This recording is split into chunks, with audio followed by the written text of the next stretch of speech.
My only unbanned request: couldn't handle these nuts, you would stay banned. Okay, guys. We're gonna lock in. It's time for the most disgusting water park ever. I've only been to a water park once, and it was in Universal in Florida, and I went to it was like volcanic whatever. I went through the whole park. That place was so fun. Volcano Bay, yes, that's exactly what it's called. It was so fun. Indoor water parks have always fascinated me. Between bet. their often liminal appearances and their complex engineering, Yeah, back rooms, I've bro. always enjoyed talking about these places. Now, I live in Connecticut, and up until the new Great Wolf Lodge opened last year, we didn't have any indoor water parks. Actually, we used to. Over a decade ago, there did used to be one in Waterbury named CoCo Key. I remember hearing about this place as a teenager, but wasn't interested in visiting due to its lack of thrill rides. I also heard about how dirty it was, but what I didn't know was that this park was just one location in a chain that used to operate across the Midwestern and Northeastern United States. Imagine a chain of water out, parks. What I heard about the park being dirty was only the tip of the iceberg. And the deeper I went down the CoCo Key rabbit hole, the more terrifying things got. But what exactly was so horrifying about a place that just seemed like a standard children's water park?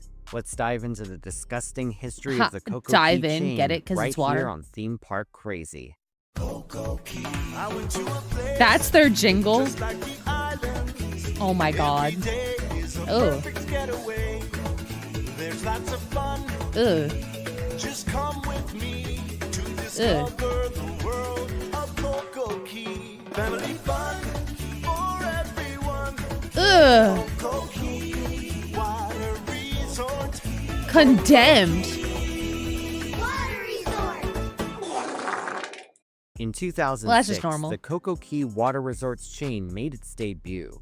This was during the height of the mid-2000s real estate boom and the U.S. housing bubble. The resorts were developed through a partnership with Wisconsin-based Wave Development and Denver-based Sage Hospitality, as well as other collaborators. Though the U.S. already had the popular Great Wolf Lodge and Kalahari resorts, the CoCo Key chain aimed to cater to a different audience. According to an article by Aquatics International, in contrast to Great Wolf or Kalahari, which offer elaborate, all-encompassing water park resort experiences for hotel guests only, CoCo Key was designed as a more flexible and more modestly priced alternative to those powerhouses. Guests could stay at the hotel, visit the water park for the day as a family outing, or combine the two. One major thing CoCo Key did differently was how it incorporated the hotel aspect. Rather than a consistently themed all-inclusive resort like with Great Wolf Lodge or Kalahari, CoCo Key's developers sought to renovate existing struggling hotels by turning them into water park resorts. The water parks were all essentially boxes bolted onto the existing standard hotels. On paper, Sage's method seemed like an efficient way to build water park resorts super fast and super cheap. Plus, while the hotels would attract the usual business travel clients during the weekdays, the new water parks would increase revenue during the weekends with families visiting. In other words, the CoCo Key locations were the water park equivalent of a mullet. Business in the Well, like, I feel like this is a solid business plan. I don't see anything wrong with this, actually. Right? Like, hey, just like a nice, cheap, quick little water park. Whenever I would travel with my parents for one of their, like, business meetings and the hotel had a pool, I was like, wow, I can go down to the pool while my parents are doing business stuff. Imagine if I could go to a water park while my parents were doing business stuff. Oh my god, I'd be so happy. Front, party in the back. Between 2006 and 2008, 10 CoCo Key locations would open across the U.S. at existing hotels. In 2006, so there are only 10 of them? The first locations opened in Arlington Heights, Illinois, and Newark, Ohio. Sheraton. In 2007, more locations would open in Rockford, Illinois, Danvers, Massachusetts, Omaha, Nebraska, and Sharonville, Ohio. Finally, 2008 would see locations open in Kansas City, Missouri, Waterbury, Connecticut, Mount Laurel, New Jersey, and Fitchburg, Massachusetts. The branding of the hotels was different depending on the location. The brands ranged from Best Westerns to Holiday Inns to Sheratons. For the most part, though, the water parks had the same aesthetics. Inside, the indoor spaces were heavily themed to 1930s Key West, Florida. The goal was to create a casual, tropical environment, which was achieved by decorating the parks with fake palm trees, brightly colored beach house facades, detailed murals on the walls, and nautical theming throughout. The centerpiece of the park was Parrot's Perch, a large, interactive water playground designed for younger children. It featured small slides, water cannons, a zero-depth entry area, and a large bucket that would gradually fill up before dumping hundreds of gallons of water every few minutes. That sounds fucking lit. This looks lit as fuck. I can't lie.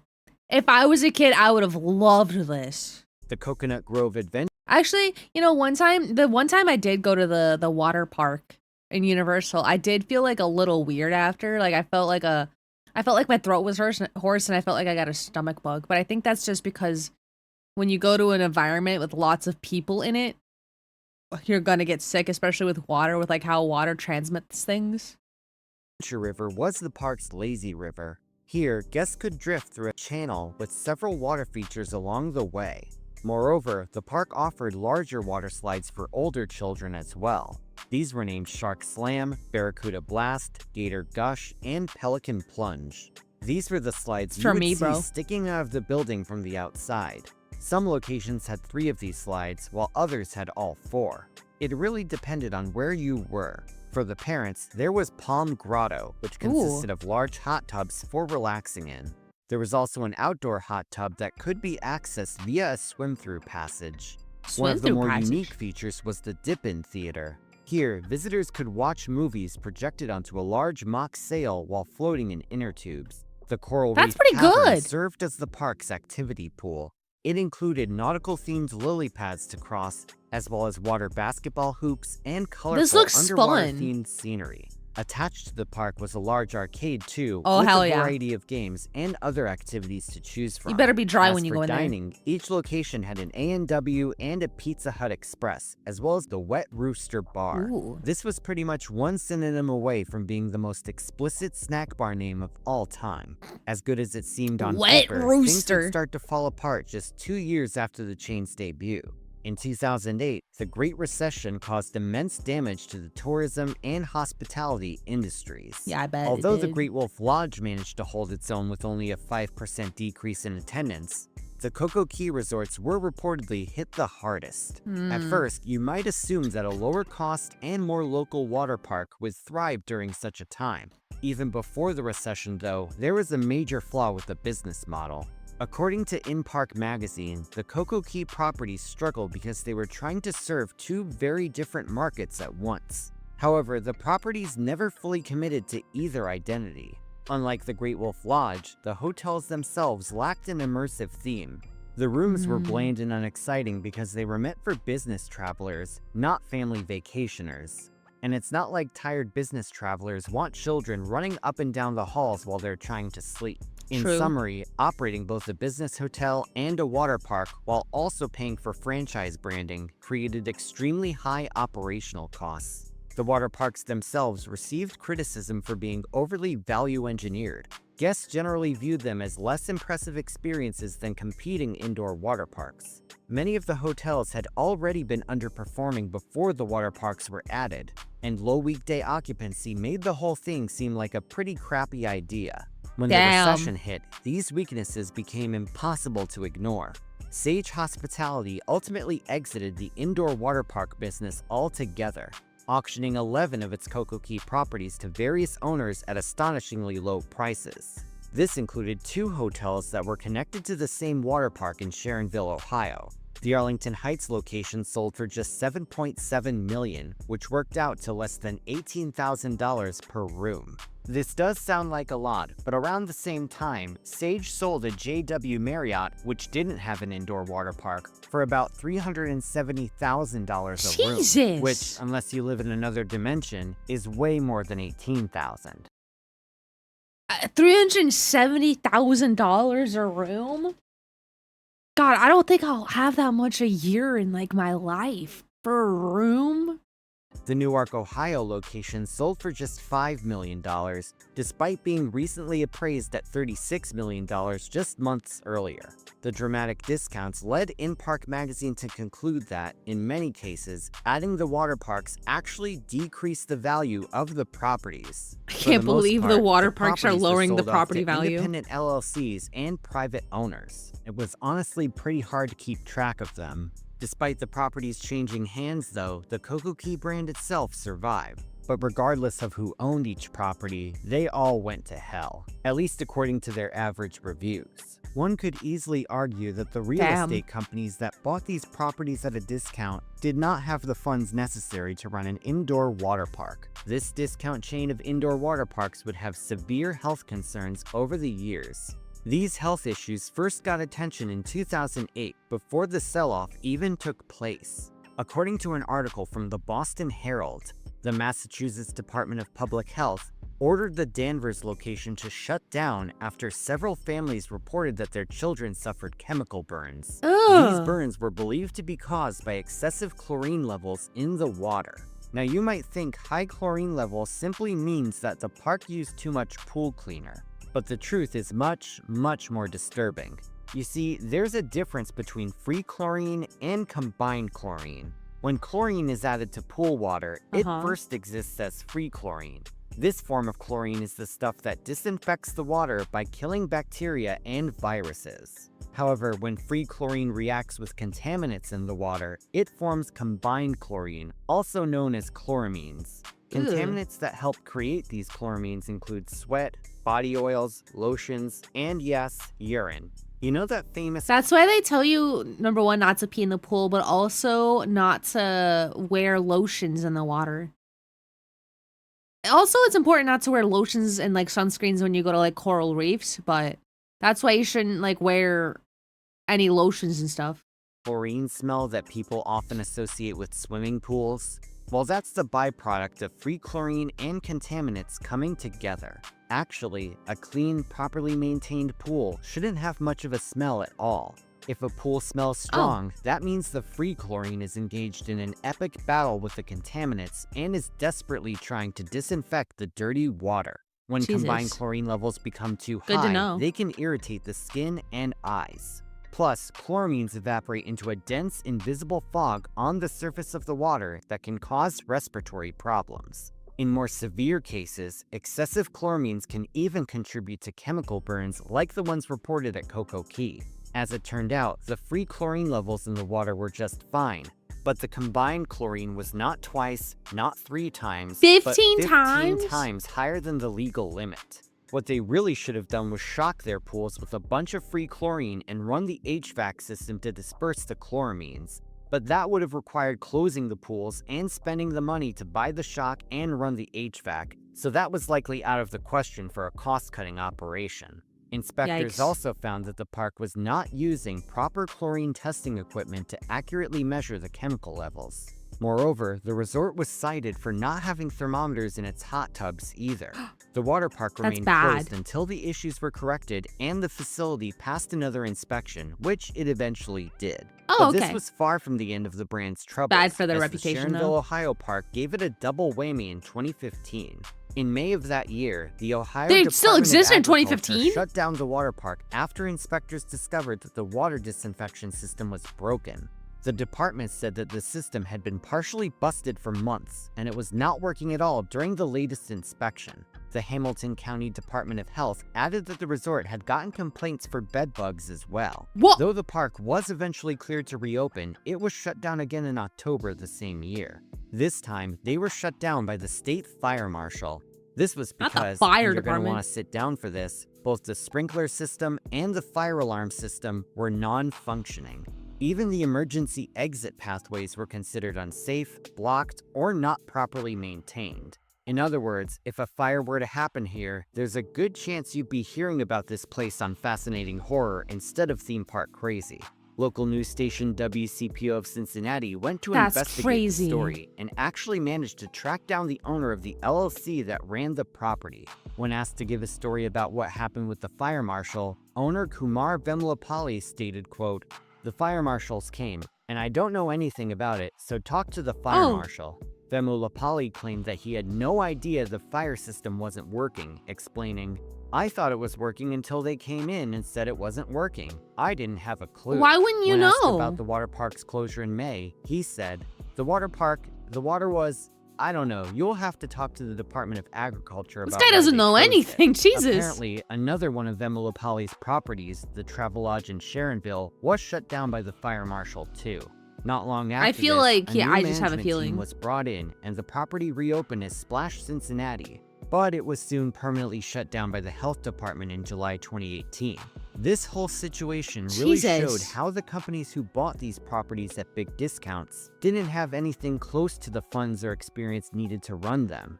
This theme continued in 2015 at Rockford, Illinois' Clock Tower Resort. This CoCo Key location got flat out condemned. Oh, According to the Rockford Register-Star, the water park had received numerous complaints of unsafe and unsanitary conditions for over a year. Between March 2014 and April 2015, the health department it looks kind of horrifying when it looks like this. In like a fun way. Like I would love to like walk around here with no water. Like it looks so... This is that liminal back roomsy feeling they were talking about.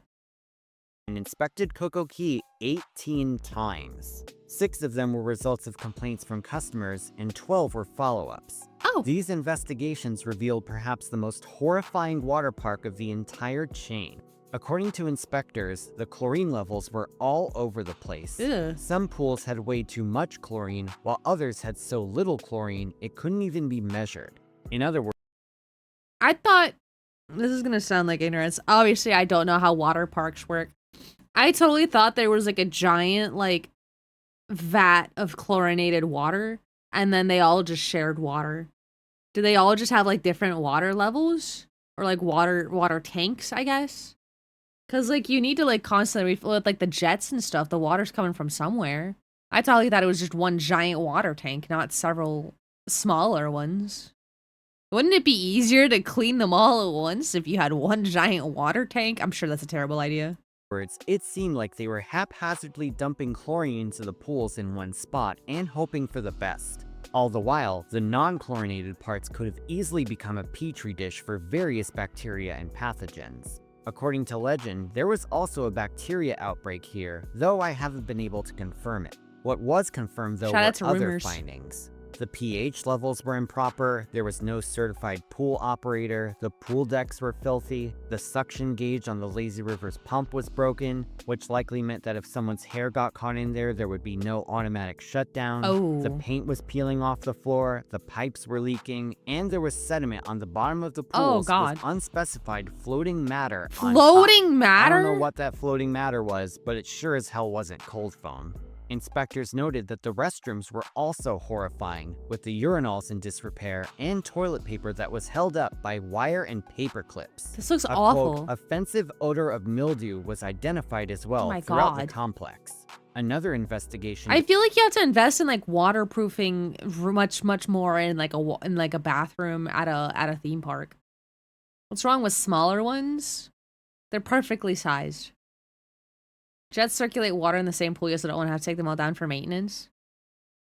I don't know. When I'm at a water park and I see like one ride shut down, I kind of get skeptical about all the other rides. You know, if one goes down, surely all the rest have something fucked up too, no? discovered that an adult woman was injured in July after cutting her heel on one of the children's slides, What? requiring 7 stitches. 7 While attending to stitches? her, the lifeguard reportedly only wore 1 glove.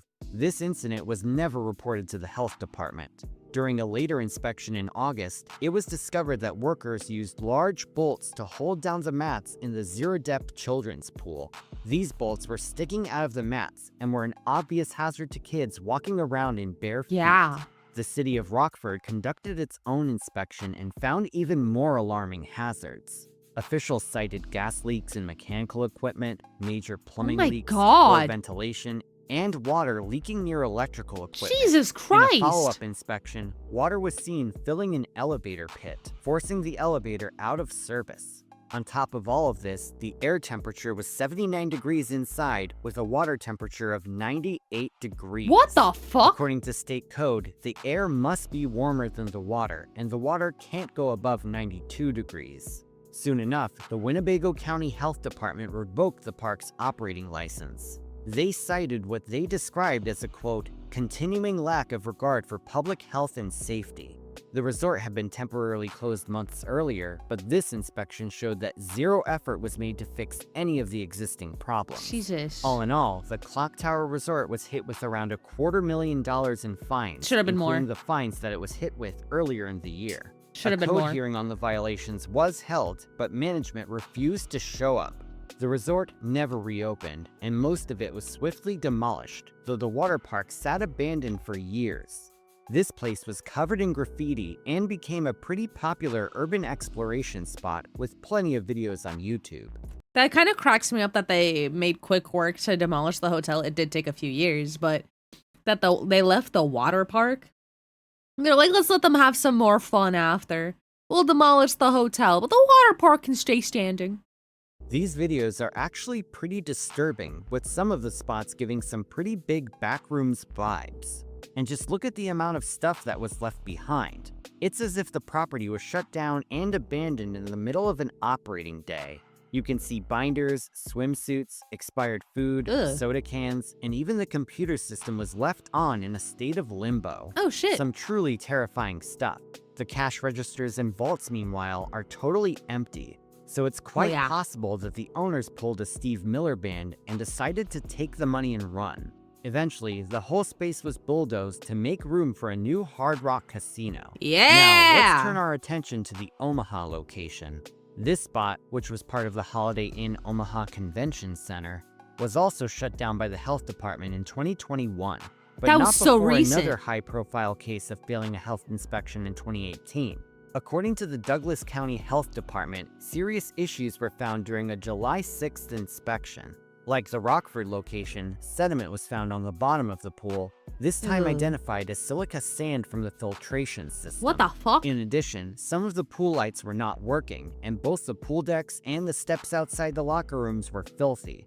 Some of the flow meters weren't working, baking soda was stored on the floor, the bottom of the lazy river had loose chunks of concrete and rough areas that needed to be resurfaced. There was dirt, debris, and a scum line in the outdoor spa.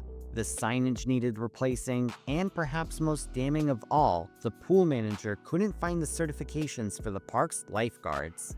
Needless to say, the resort was shut down as a result of these violations. Resort General Manager Mario Mandolfo would... Okay, some of these violations I'm hearing aren't that bad. Like, oh, the signs need replacing. The signs could have been chipped slightly, right? Some of the violations are not that bad. Like, oh, the signs needed replacing and there was silica-based sediment on the floor. And I'm like, okay, well, the sediment I feel like is a lot worse than the signs needing replacement. I feel like some of these minor violations we could just skip over, all right? There are some where it does add up. It's still a fail. A fail is still a fail, no matter how little the item is. Like, if you have a bunch of little things that you need correcting, it's still a fail. But we're definitely putting in some things that I'm like, yeah, that's fine. I wouldn't really care if my sign if I'm at a water park and the sign needs replacing, I'm like, I guess they could replace that. Maybe they'll replace it soon. Who cares? As long as the rest of the water park is clean. Yeah, it's definitely a culture thing. Claimed to KMTV3 bad that culture he didn't workplace. have the money needed to pay for the repairs. Mandolfo admitted, "We've tried to repair things and we used a band-aid instead of repairing things." However, he denied that the Cheap solutions make you pay twice. lifeguards working for him were uncertified, saying, "They said we didn't have the lifeguard certificates. We had them. They were in my office. They just weren't in the office of the water park." Overall, Mandolfo said, "I guess the blame would fall on me. You guess? Maybe I didn't do the job I was expected to do." Interestingly enough, one comment on the news story refuted the certification claim. I worked there. I was head lifeguard. They are terrible owners. None of our other lifeguards were certified except me. I was always asked to drain the park and do a cleaning, and they always said no. Oh, I always asked. Every single lifeguard who has high smoking weed. I had a lifeguard come in drunk and drop a 3-foot pole from the top slides once. I left because of the liability. If you go there, don't expect the lifeguards to save you. None of them were actual lifeguards, just high school kids high out of their minds. That's fucking crazy. We used band-aids. Also, we were out of band-aids, so we used some masking tape. That's what it feels like. User GIDD504 said, "I worked there. I was head lifeguard. They are I didn't expect them terrible to read owners. None of our other lifeguards were certified except me. I always asked to drain the park and do a cleaning and they always said no. Every single lifeguard was high smoking weed. I had a lifeguard come in drunk and drop a 3-foot pole from the top slides once. Imagine being stoned out of your mind and you have to go work at a water park. Jesus. I left because of the liability. Glad I got out before this stuff happened. If you go there, don't expect the lifeguards to save you. None of them were actual lifeguards, just high school kids high out their minds. Oh, their minds, By the way, dude. TripAdvisor user Kirk H. revealed that the hotel had mold on its walls. Ugh. Fellow user Travel Infam SD showed mold on the ceiling as well. Jesus. A post on the Omaha subreddit went into even more horror stories about this location. Beats Mike said, "This place has been a disgusting death trap for years. I used to deliver food and was sent to this hotel occasionally. Even the rooms were awful, smelled like mold, mildew, and dust." Deleted says, "Last time I was there, I found poop in the pool at the end of the slides." On a related note, there was this scathing review by Carol H. from the Kansas City location. "The water is unsanitary. Poop and vomit in the pool. When we told someone about it, they took the poop and vomit out, but let people continue to swim in it." Despite being able to reopen in 2018 and surviving the COVID-19 pandemic, this resort was shut down yet again in 2021. That year, a guest attending a children's birthday party was 2021? Do you think it really survived the pandemic? Come on. appalled at the cloudiness of the water and the unsanitary conditions of the park. She contacted the health department, who conducted another inspection before shutting down the park. In an article about the closure, local news outlet WOWT revealed that in 2012, a hazmat team had to be called in due to a chlorine gas leak. Yes, another potential fascinating horror episode that was thankfully averted. Jesus As Christ. it turned out, the Omaha property was purchased by an outside developer for $6.3 million just 2 months before it was shut down. Apparently, the park previously announced it would close in July, but was shut down prematurely. Of course, the location has since been torn down and replaced with an apartment complex. Oh, yeah. But what about the other CoCo Key locations? Well, although they didn't get as much infamy as the ones we just discussed, they didn't exactly have a great reputation. Take, for example, the one in Waterbury, Connecticut, around my neck of the woods. This was part of the now Literally, so many people could have died at any point, and they just got fucking lucky. Genuine luck that nobody died, for real. defunct Holiday Inn Waterbury.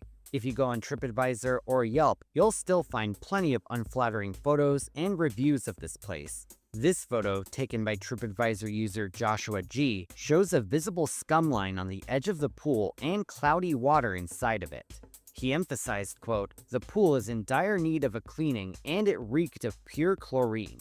So yeah, the chloramines were certainly a problem at this place. This photo by Sincerely Yours 09 shows a broken swing bar system on one of the hotel room doors. Devon T showed torn lampshades, a cracked toilet seat, and a ripped chair. Yikes. Carol R posted a photo of what ew. appears to be mold growing on one of the outlets. She also said that the bathroom mirror was discolored and almost threw up from the smell in a drawer. Jesus Over on Christ. Yelp, things didn't get much better, and the resort sat with a dismal 1.6 out of 5-star rating. Ed M showed the hotel floor was covered in garbage, and Extremely D shared a picture of what appeared to be blood on a bathroom wall. Of course, it could have been rusty water or something, but this is a flat-out disturbing thing to see. Natasha H shared a picture of what looked like a small rusty nail, claiming her son stepped on it at the bottom of the kiddie pool. The Waterbury location ended up closing in 2016, Oh my less than a God. decade after opening. Nowadays, its spot is home to a restaurant depot. As for the other locations, they each met different fates. The Arlington Heights location closed 3 years after opening due to the global recession. The Newark, Ohio location suddenly closed in 2017 for unspecified reasons. The water park portion, meanwhile, was completely gutted and turned into the Ohio Event Center. It's currently used for trade shows, weddings, and car shows, among other events. The Kansas City, Missouri, and Mount Laurel, New Jersey locations closed due to the COVID-19 pandemic and never reopened. The Kansas City location became a pickleball venue. Oh, and while there were pickleball! plans to reopen the New Jersey location, it remains standing but not operating to this day. Though considering the You guys wanna location go? apparently had a problem with roaches, I doubt it will be missed by the community. As of today, only 3 CoCo Key locations continue to operate as Whoa, water really? parks. First off, after initially closing in 2013, the Fitchburg, Massachusetts location was heavily renovated and turned into a Great Wolf Lodge. Oh, hell In the yeah. same state, the Danvers, Massachusetts location is an interesting case. It too closed in 2020 due to the pandemic, and when it reopened, it was rebranded as the Water Park of New England. Guys, we can go. We can still go. Despite the rebranding though, the interior of the water park is pretty much the same thing as the original CoCo Key, just without the branding. Because of that, I was able to use Canopy Coaster's footage of it in this video in place of the original CoCo Key, due to footage of the original parks being rare. It continues to operate to this day as part of the DoubleTree by Hilton and is said to be in much better conditions than the other locations were. Now, with Okay, let's all go. Field trip, field trip. all of that said, there's one more location we haven't discussed, and this one may shock you. That's because it's completely different from the previous ones. Okay. And yet it still possesses the CoCo Key branding. Located on International Drive Oh, it's in Orlando, outside? Florida, the CoCo Key Orlando Resort first opened in April 2010. This made it the last location in the chain to debut. Initially, this park was different from the others, as it was owned by CNL Financial Group instead of Sage. These were the former operators of New York's Darien Lake, among other theme parks and attractions. Though ownership of the Orlando location has since changed hands, the operational difference likely led to major other differences. Originally built into the old Legacy Grand Hotel, this CoCo Key isn't just an attachment to a separate hotel, it's an all-inclusive resort. Oh. Not only that, but the water park isn't completely indoors. Instead, it consists of an outdoor water park and a covered section for inclement weather. This allows for much more ventilation than the other parks had, preventing that severe chloramine smell. There's also a wider variety of slides, with some more modern That looks really attractions fun. for both kids and adults to check out. Most importantly, the reviews are much nicer, with the resort having a 4.1 out of 5 Okay, we're rating going to on this one. TripAdvisor, a rating never before seen by the brand. This CoCo Key is pretty much what would happen if you took a high-quality Italian restaurant and named it Golden Corral. As for the defunct locations though, I'll probably be seeing them in my nightmares tonight. But have you visited one of these parks? Let me know in the comments below. And speaking of comments, now it's time for the comment shoutout program. Oh, This is where cool. I take 5 random comments from my previous video and read them out. These comments come from my video on nightmare water slides. Oh. Chris JL6VP says, "The holding your breath slide is absolutely horrifying. Even though they had some great safety features, I don't see why anybody would want their water park fun to have a slide of nearly drowning. Yeah, I wouldn't I'd want give that. all the others a go though. They look fascinating and unique. Aside from free fall, because even as a man, the risk of injury is still there, and also not the serpent slide, because algae on the framing like that is pretty grody." Northcliffe for Life says, "Richard Dunn's slides from Bradford in the UK had 2 great slides before it closed. The building is now empty, and they filmed in there in the last 28 years later film." Oh my god. Jerf240 says, "Where I grew up, the tallest slide was completely blacked out. It got hot and steamy in there. It was so fast that you could barely lift your head, and there was so much water shooting into your face that you could hardly breathe. It felt like being waterboarded." Has anyone ever been on a water slide where it felt like they were being waterboarded? I have. It felt great. It was really fun. It was really fun. Let's see. If a lifeguard is asking for a pool cleaning, it means they can't see to the bottom. People die in cloudy pools because nobody sees them. That's a good point. Mr. Krabs' version of the Great Wolf Lodge. The pool rooms are less of a threat to your health than CoCo Key would be. You don't know what being waterboarded feels like? It's okay, we're gonna go to CoCo Key together. I can just imagine the person whose idea it was to not have a fire alarm saying, "Why do we need a fire alarm? It's a water park." Imagine being the person that left behind the food watching this years later like, "Oh shit, my Cracker Barrel." I was a head lifeguard supervisor at CoCo Key in Nebraska for 3 years. I have horror stories including 80 that they had for show. Management telling us to put used towels into the dryer to kill bacteria. Ugh, our washer was broken. No lifeguard training required despite us needing to backboard and call 911 and experiencing patrons having lacerations and seizures, etc. at least once a week. I was a lifeguard simultaneously at another location, so I'll take that training I learned there and hold Sunday in service with my lifeguards at CoCo Key. Hotel planned adult nights where they brought in alcohol vendors leading to broken glass in the lazy river that fed through the slides and the hotel wouldn't shut down or drain the pools. Oh my god. Oh my god. Not the adult nights ruining the lazy river. Jesus. Yikes. Why have glass in the water park? Plastic cups, bottles exist for a reason. Because fuck you, that's why. Damn.